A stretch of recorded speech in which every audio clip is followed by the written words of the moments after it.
সামনেই কিন্তু পয়লা বৈশাখ আসছে, আর ফৌজিদেপুর পয়লা বৈশাখ বলে কিছু হয় না।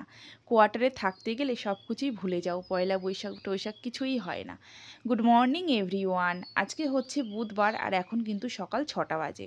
তো আজকে কিন্তু আমি লেটেই উঠেছি, কেননা বড় ছেলেকে স্কুলে আজকে আর পাঠায়নি। আর পারলাম না শরীরে, সেই যে ভোরবেলায় ওঠা সত্যি খুবই কষ্ট হয়ে যায়। তো আর ছেলেটারও কষ্ট হয়ে যাচ্ছে ডেলি ডেলি ওই ভোরে ওঠা, তো সেই কারণে ভাবলাম যে সপ্তাহে নাই একদিন করে স্কুল বন্ধ দেব। তো আজকে বুধবার ভাবলাম আজকে বন্ধ দিয়ে দিই, ওরও একটু রেস্ট হয়ে যাবে আর সাথে সাথে আমার তো হবেই। তো এখন 6টা বাজে, 6টার সময় তো উঠতেই হবে, কেননা ছোট ছেলেকে স্কুলে পাঠাবো। তো দেখো বড় ছেলে এই ঘরে শুয়ে আছে, ছোট ছেলেকে স্কুলে পাঠাতে হবে, ওর কিন্তু 7টার সময় স্কুলের বাস ছেড়ে দেয়। তো এখন 6টা বাজে, আমার কিন্তু এই 1 ঘন্টার আগেই বাসি কাজ কমপ্লিট করে প্লাস ছেলেকে খাইয়ে দাইয়ে টিফিন বানিয়ে স্কুলে পাঠাতে হবে। তো যাই হোক, ঘর দুয়ার সব ঝাড়ু লাগিয়ে নেব, আর লাগিয়ে নিয়ে তারপরে কিন্তু আমি টিফিনও বানাবো। কি বলো তো, ফৌজিদের বোর মানে যেহেতু আমরা বাইরে থাকি, বাইরে বলতে যেহেতু এখন আমি উড়িষ্যায় আছি, তো এখানে পয়লা বৈশাখ কী, পয়লা বৈশাখ বলতে তুমি এখানে কিছুই বুঝবে না। পয়লা বৈশাখ তো মানে এই চৈত্র মাসটা বাঙালিদেরই পয়লা বৈশাখ, এক এক মাসে এক একজনের নতুন বছর হয়। তো এর আগের মাসে কিন্তু সাউথের ছিল পয়লা বৈশাখ, আর এই যে চৈত মাসে কিন্তু বাঙালিদের, মানে নীল পুজোর পরে বৈশাখ মাস আসে, তো পয়লা বৈশাখ বাঙালিদেরই। তো সেই কারণে আর এই যে এখন উড়িষ্যায় আছে, উড়িষ্যায় এদের পয়লা বৈশাখ কিছুই হয় না। আমাদের ওখানে যেমন দেখো এখন মেলা হচ্ছে, চৈত্র ছেল হচ্ছে, কত মজা কত জিনিস দেখার। তো সেটাই বলে পয়লা বৈশাখ, জানো তো, ঘুরবো ফিরবো আনন্দ করব জিনিস কিনবো, তারই তো নাম পয়লা বৈশাখ। কিন্তু আমাদের কপালে সেই সমস্ত কিছুই নেই। তো এই 10 বছর ধরে কিন্তু আমি এই কিছুই হয় না। হ্যাঁ, নতুন জামা কাপড় হয়তো নেওয়া হয়, কিন্তু নিয়ে সেই যে কী পরবো কোথায় যাব, কিছুই করা হয় না। আর এই বছরে তো কিছুই কেনা হয়নি, বিশ্বাস করো। পয়লা বৈশাখে মানে যে কী পরবো কী করবো কিছুই কেনা হয়নি। ছেলেদের আছে সেই কারণে অত চিন্তা নেই, ওদের নতুন জামা আছে পরিয়ে দেবো, কিন্তু আমার হয়নি। কেন কি, এখানে মার্কেট অনেকটা দূরে। আর এইদিকে দেখো ছেলেকেও কিন্তু স্কুলে পাঠিয়ে দিয়ে তারপরে ঘরে চলে আসবো, তো চলে এসেছি। আর মার্কেটটা যেন একটা অনেকটা দূরে, প্রায় 1.5 ঘন্টা লাগে, যেখানে ভালো জামা কাপড় পাওয়া যায় বা বেশি পাওয়া যায়। কিন্তু আর এখন যেহেতু ইলেকশন চলে গেছে, সবাই ইলেকশনের ডিউটিতে, তো লোকও কম, তো 12 ঘন্টা করে ডিউটি চলছে, মানে ও নিজেও টাইম পাচ্ছে না। তো আমি ভাবছি চলো ছেলেদের তো আছে, ওদের পরিয়ে দেবো, আর আমি নাই অনলাইনে বুক করে নেব। আর অনলাইনে বুক করলেও বা কি 10 দিন লাগে আসতে, সেই কারণে মানে করলেও কোনো বাপরে, সকালের বাসি কাজ হলো, হাত মুখ ধুয়ে এই যে বাসি নাইটু চেঞ্জ করে নিয়েছি, আর বাপরে মোবাইলটা পড়ে যাচ্ছিল। তো আর এখন এই যে কি বানাবো সেটাই ভাবছি। ছোট ছেলে তো সকালে স্কুলে চলে গেছে, তো ওকে ডিম পরোটা দিয়ে দিয়েছি, ঠিক আছে। ডিম অ্যালাউ নেই, তবু আজকে ওই পরোটার সাথে রোল করে দিয়ে দিয়েছি। জানি না ম্যাম কি বলবে, কিছু অবশ্য বলবে না, আজকে কিছু বানিয়ে দিইনি। আর এখন আমরা ব্রেকফাস্টে কি খাবো সেটাই ভাবছি। আর যেটা বলছিলাম, আর এখানে কি বলো তো, যে আমি অনলাইনে বুক করব, অনলাইনে বুক করলে জানো তো অন্তত 10 দিন লাগে আসতে। আর আমি প্রথমত জানতাম না, মাও আমাকে বলেনি, মা কালকেই হঠাৎ বলছে যে পয়লা বৈশাখ কিন্তু চলে এসছে, নীলপুজো শুক্রবারে। আমি যে তুমি আগে কেন বলোনি, বলছে তুই জানিস না। আমি বললাম আমি বাইরে থাকি, দূরে থাকি এত, তো আমি কীভাবে জানবো। বাইরে বলতে উড়িষ্যা, বারবারই বলছি, মানে বাইরে বাইরে বেরিয়ে যায়। আসলে বাংলায় থাকা আর বাংলার থেকে 1-2 দিন দূরে থাকা, সেই কারণে ওটা বাইরেই বলা হয়ে যায়। তো যাই হোক, দূরে দূরে থাকি, তো অতটা সবসময় ক্যালেন্ডার দেখা হয় না, জানা হয় না, আর মা ভাবে যে আমি হয়তো সব জানি, তো এই কারণে একটু সমস্যা হয়ে যায়। তো যাই হোক, বুক করে নেব, 10 দিন পরে আসলে আসবে, সে পরে পরে নেবো। আর ছেলেদের তো আছেই, ছেলেদেরকে নতুনটা পরিয়ে দেবো, ওরা পরলেই হলো। তো যাই হোক চলো, এদিকে ভাত ভাজাটা করে নিই, করে নিয়ে তারপরে আমিও একটু চাটা বানাবো, চা খাবো। তো দেখো বানানো হয়ে গেছে, ডিম পেঁয়াজ লঙ্কা টঙ্কা দিয়ে বানিয়ে নিয়েছি। তো এই দেখো ছেলের ভাত ভাজি করে দিয়েছি ডিম পেঁয়াজ লঙ্কা দিয়ে। আর রাতের একটু কুমড়োর তরকারিও বেঁচেছিল, কি করবো বলো, আমি তাহলে দিয়েই দিই, নাই তো শুকনো শুকনো লাগবে, আর এটা দিলে আর শুকনো শুকনো লাগবে না, ঠিক আছে। তো ছেলেকে দিয়ে দিই, আর আমি চা বসিয়েছি, চা ডিমের অমলেটের মুড়ি দিয়ে খাবো।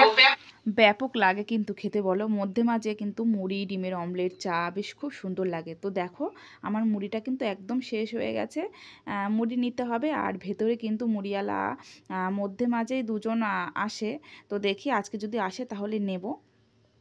আর দেখো তো ভাবলাম যে পরোটা কিন্তু সকালে আমি বানিয়েইছি, তো ইচ্ছা করেই খেলাম না। আমি দেখছি ছেলেকে টিফিনে বানিয়ে দিই, ওকে তো দিতেই হবে। আর বড় ছেলেকে ভাত আছে, ওকে ভাজা করে দেবো, ওরও ভালোভাবে শান্তি করে খেয়ে নেবে। আর আমি ডিমের অমলেট মুড়ি পেলে তো আর কিছুই চাই না। তো দেখো সকাল থেকে সেই যে কাজ করছি, গলাটা পুরো শুকিয়ে গেছিলো, সেই কারণে এক গ্লাস জল খেয়ে নিলাম। আর চা খাওয়ার আগে তো একটু জল খেতেই হয়। তো দেখো মুড়ি দিয়ে ডিমের অমলেট, উফ কী যে ভালো লাগে খেতে। মধ্যে মাঝে খেয়েও, সব দিন পরোটা চাউমিন না খেয়ে একটা টেস্টি একটা অন্যরকম। তো যাই হোক দেখো খাওয়া দাওয়া হয়ে গেছে। আর তো সকালের কিন্তু খাওয়া দাওয়া হয়ে গেল, আর দেখো কিছুই খাইনি, কিছুই বানাইনি, আর বাসন দেখবা ওই দেখো। যেহেতু ছোট ছেলেকে সকালে আলাদা টিফিন বানিয়েছি, এখন বড় ছেলের জন্য ভাত ভাজা করলাম, নিজের জন্য চা। তো এই কারণে কাপ প্লেট সসপ্যান এগুলো তো বার হবেই, তাই না? তো চলো এগুলো ফটাফট ধুয়ে নিই।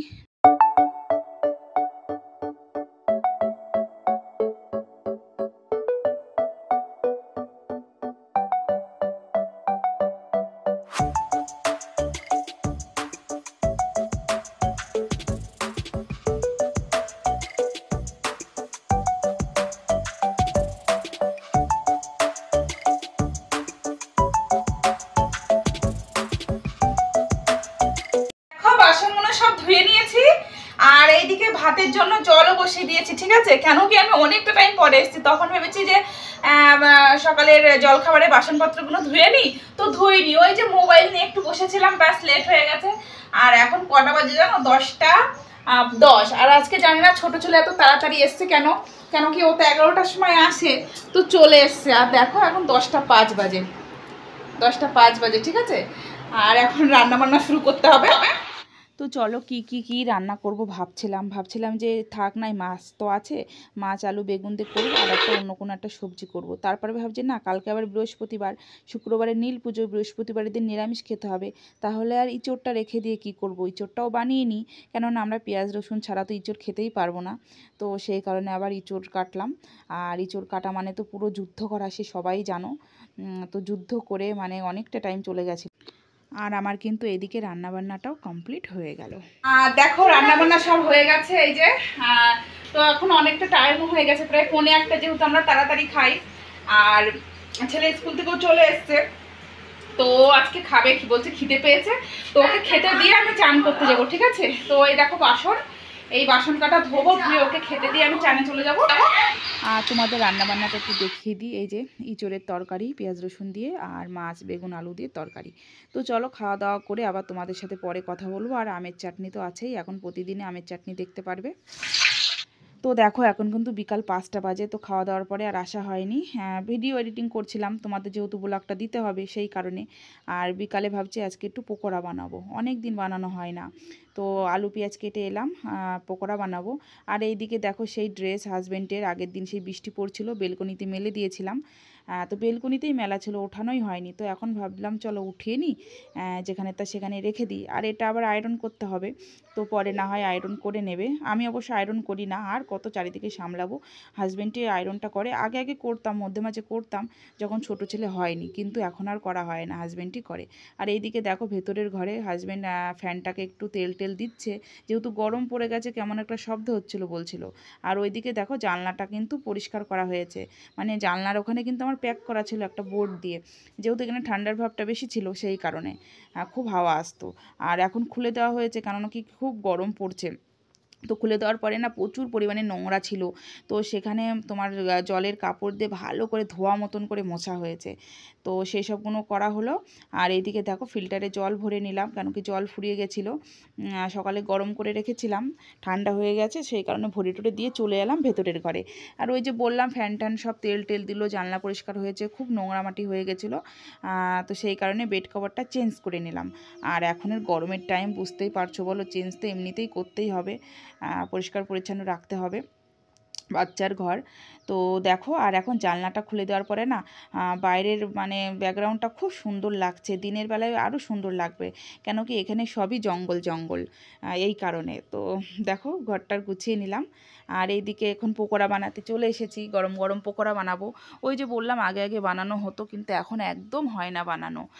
খাওয়ার ইচ্ছে হলে বাইরে থেকে নিয়ে আসি, খেয়ে নিই। তো পেঁয়াজ লঙ্কা আলু ওর মধ্যে একটু শুকনো মশলা টশলা দিয়ে ভালো করে হলুদ লবণ দিয়ে মেখে গরম গরম তেলে ভাজা করে নিচ্ছি। ভেবেছিলাম অন্য কোনো পকোড়া বানাবো, তো অন্য কোনো পকোড়া বানানোর কোনো সবজিই ছিল না, খালি আলু আর পেঁয়াজ ছিল। তো ভাবলাম চলো এই বানাই, আর সাথে গরম গরম চা সন্ধ্যাবেলায় খাবো। আর মুড়ি দিয়ে খাবো সেই ভাগ্যটা নেই, মুড়ি তো সকালেই ফুরিয়ে গেছে, তোমাদের দেখিয়েছিলাম। আর মুড়িওয়ালাও আসেনি আজকে যে মুড়ি নেব। তো চলো, আর বাজার থেকেও নিয়ে আসা হয়নি। তো এই দেখো চা হয়ে গেছে, আর এখন দুজনা বসে বসে চাটাকে এনজয় করব আর কি। তো এরপরে কিন্তু আমরা লুডোও খেলেছিলাম। তো মধ্যে মাঝে জানো তো দুজনাকে টাইম দেওয়া খুবই দরকার, শুধু চায়ের সাথে না, একটু অন্যান্য জিনিসের সাথেও। তো সেই কারণে আমরা কিন্তু মধ্যে মাঝে একটু লুডোও খেলা করি। তো চলো, আজকে কিন্তু ব্লগটা এখানেই শেষ করব চায়ের সাথে তোমাদের। তো আবার একটা নতুন কোনো ব্লগের সাথে আবার হাজির হয়ে যাব। ততক্ষণ তোমরা সবাই ভালো থেকো, সুস্থ থেকো, আর আমার ব্লগগুলো দেখতে থেকো। টাটা।